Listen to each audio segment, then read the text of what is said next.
Welcome to another exciting Laura show Yay! where we ask and talk about anything. And everything. Okay. This is the voice behind the Laura show. This is AB. How's everybody doing? Yeah, the quiet star back there. Yes. I love it. Laura, Yes. how you been, hon? Pretty good. That's good. Yes. Okay. New question. Yes. Okay. How do you feel about bigger women and beauty? Beauty's in the eye of the beholder. Sometimes the beauty for the personality shines more than through the size. I've heard a lot of guys saying, man, I ain't gonna date no fat bitch. No, no, no, no, no. Then they'll see me walk by. Oh, my gosh, she's hot. Or they'll see my girlfriend walk by. Oh, my gosh, she's hot. They'll see my cousin walk by. Oh, man, that girl there, man, she's hot. What's her name? My cousin's name is Christine. Oh, man, she's hot. She got fat ass, this, that, the other. Pretty much what it is how you carry yourself. You respect yourself. You love yourself. That'll show through. That'll show through a lot with a lot of people. They'll see that and be like, man, she's got, high self-esteem. She's got morals. She's got values. She's got class. And she tells it like it is. And, man, I just forgot she's 200-300 pounds. And not only that, with another big problem that bigger women have is that they like to be big, but then they want to be skinny too. And what I mean is they get these sizes that are way too tight. You women out there know this stuff is way too tight. Anytime you sitting in the bathtub, putting on water, and sitting there trying to do all this stuff, and using the blow dryer trying to dry yourself off, and then you go to sit down, and your shit split. You know what I mean? So for the big women out there that are size 20, reality check. Don't be coming in wearing no size 15 and wondering why you got to put duct tape on your ass. So just make sure you carry yourself with good dignity, good pride, respect, and good personality. But like I said, the beauty's in the eye of the beholder, but big women are beautiful just as many as skinny women. I think the thicker the better. I'm a big woman myself, so of course I'm going to go for that. Okay, good. I agree with you, too. It's all in how you carry yourself. I've seen big women that, like you say, try to squeeze into smaller stuff, and it gives the appearance that they're even bigger. But or then laying down on the couch yeah. and put the zipper up. Takes 2 hours to do it. But then I've seen women that are big and they know how to carry themselves. It's all about looking good. And you can look good without making a spectacle of yourself. Right. So, okay, one more question. Yeah. Well, not one more question, but another question. One after the other, yes. Okay. How do you feel about women's lib? Do you think that sometime it's overdone, or do you think it's justified? I mean, depends on the situation. I mean, depends on the person. me being a man, I never felt that men are better than women or vice versa. I mean, I think there's some things that are better suited for men than women. Some things I think is more suited for women than men. But I never down anybody for trying to do either one. What's your thought on that? That's kind of a tough one because I'm a manly woman. Okay, well, let me put it like this. I think it's kind of two-faced. I'm going to get off that subject. I think it's kind of two-faced when women speak about women's rights and women's lives and talk about how men are chauvinistic. Honey, you quietly chauvy too because you're basically telling the man this is what you're going to do and you're going to like it. You know better than the guy telling you, well, you better get in that kitchen, you better make me some dinner because I'm hungry. So you can't sit there and complain about a man being chauvinistic when you being a female chauvy too.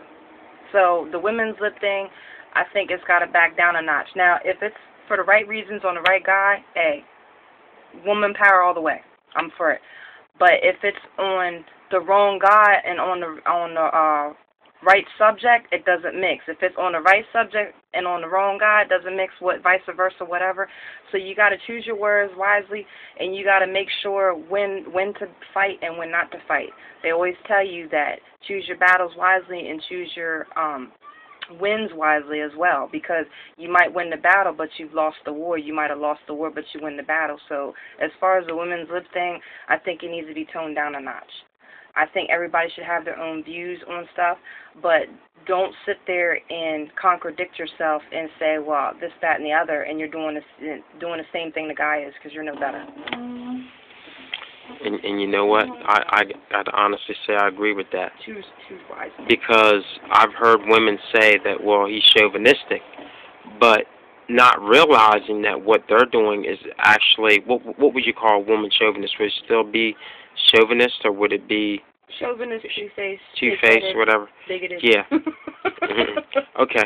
Now, far as that goes, now, this is something I've always wondered myself.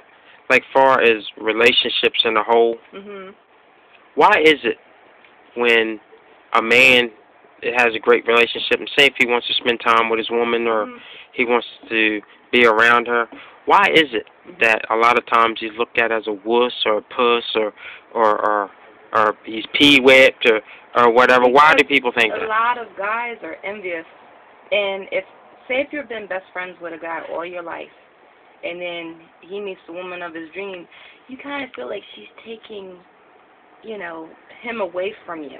So you kind of are like mad and resentful and jealous and bitter and envious because your thing is, I want what they have too, and I hope I can find that too, but why can't we all do like a three-group thing, a threesome thing where we all hang out and have fun and do this and that? Sometimes with certain relationships, depending on the person's attitude, women or men's attitude, sometimes they kind of like segregate themselves away from the friends and lose touch with the friends, and that's what they're afraid of. So that's why a lot of people say, oh man, you're pussy whipped and you're this and that. You don't want to go to the titty bar with us. You don't want to watch no porno with us. It's not that. They actually found somebody that's the opposite sex that happens to be like one of the guys, so to speak, that they have something in common with and can do stuff with and do sexual stuff with. I mean, you can't do sexual stuff with your guy buddy. You can't do certain other things with your guy buddy. So pretty much that's what that is that they're envious and they're jealous of that, or they wish that they had what they had, or they feel that the woman is making them or bossing them not to do stuff. And it's not that. The guy really enjoys this woman's company. He's really in love with her, That's another subject. You can't have one without the other. A lot of people get this confused too, ladies and gentlemen.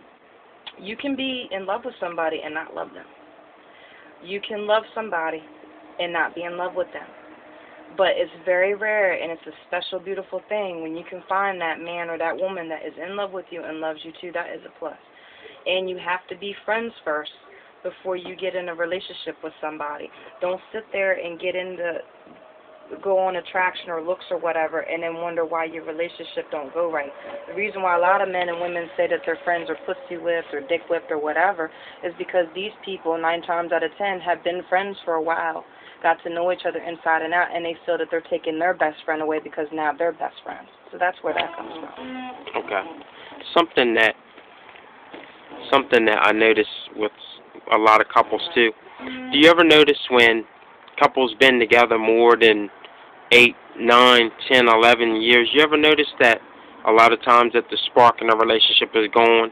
Now, what would your advice be to anybody listen to this on how to keep that spark going in your relationship and how to, just keep the love going? Find out why y'all grown apart.